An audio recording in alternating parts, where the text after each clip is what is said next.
Bonjour, je suis Fanette, je suis kinésithérapeute spécialisée en rééducation périnéale et en suivi périnatal. Donc j'accompagne des femmes pendant leur grossesse, avant, pendant et après. Et une question qui revient très souvent, c'est est-ce que je peux faire ou continuer le Pilates pendant ma grossesse? Donc on va tenter de répondre ensemble à cette question dans cette vidéo.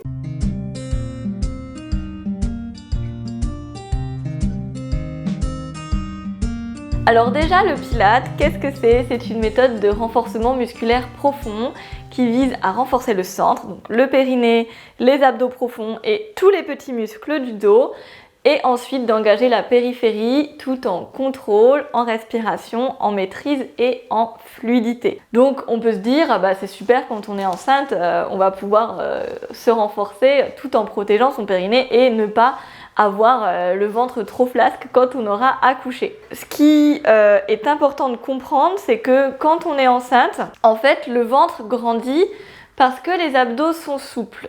Donc si vos abdos, vous les rigidifiez en permanence, le ventre ne va pas pouvoir se déployer comme il le devrait et ça peut vous créer des problèmes au niveau peut-être des pressions, peut-être que vous allez avoir des douleurs ligamentaires dans le dos. Peut-être que votre accouchement va être plus difficile parce que vous aurez accumulé des tensions et que vous n'aurez pas trop appris à relâcher justement ce ventre et ce périnée. Donc moi, ce que je vous conseille, si vous êtes enceinte, c'est à partir de 3 mois de ne pas faire du Pilates comme vous aviez l'habitude d'en faire ou juste du Pilates pour vous renforcer les abdos. Le Pilates peut être très intéressant si c'est pour travailler votre souplesse, donc travailler la mobilité des hanches, travailler l'ouverture, travailler la fermeture, travailler les mouvements du bassin, travailler les mouvements du thorax, travailler la respiration, les amplitudes, travailler tout ce qui est inclinaison, tout ce qui est inflexion latérale, travailler vraiment votre ouverture, votre conscience du corps, arriver à une détente, travailler des postures de décharge, par exemple le demi-pont où on a les fesses en l'air, la tête en bas, qui est très intéressant pour les femmes enceintes parce que ça vient vraiment décharger au niveau du périnée, décharger le bas-ventre et lui permettre de remonter pour soulager peut-être des douleurs au niveau du pubis. Donc dans ce cas-là, le Pilates peut être très intéressant.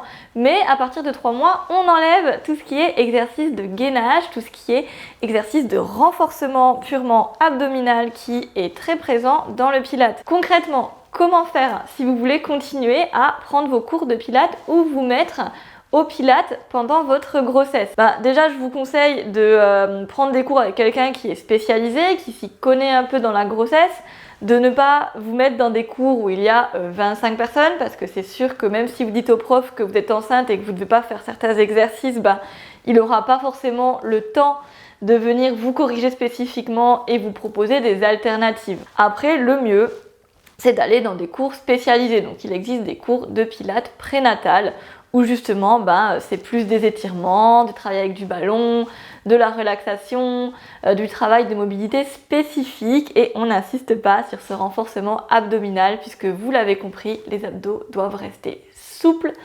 pour pouvoir permettre le développement de votre ventre et de votre bébé. Vous aurez tout le temps après votre grossesse de faire ce renforcement abdominal. Une alternative au Pilates prénatal ou au cours de Pilates en petit groupe avec un professionnel formé à l'accompagnement de femmes enceintes, ça peut être aussi le yoga.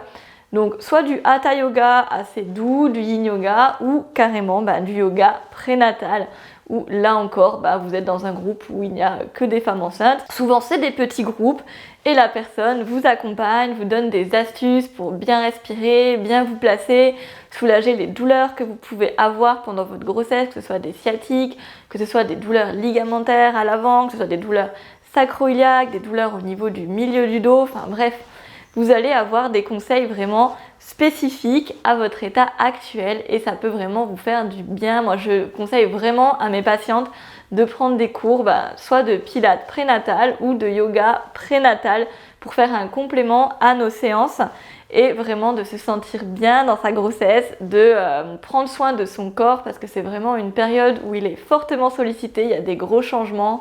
Donc chouchoutez-le, chouchoutez-vous et vous verrez, les suites se passeront encore mieux. J'espère que cette vidéo a répondu à vos questions. N'hésitez pas, si vous en avez d'autres, à me les laisser en commentaire. je vous répondrai bien sûr avec plaisir. Je vous souhaite une très belle journée, à bientôt.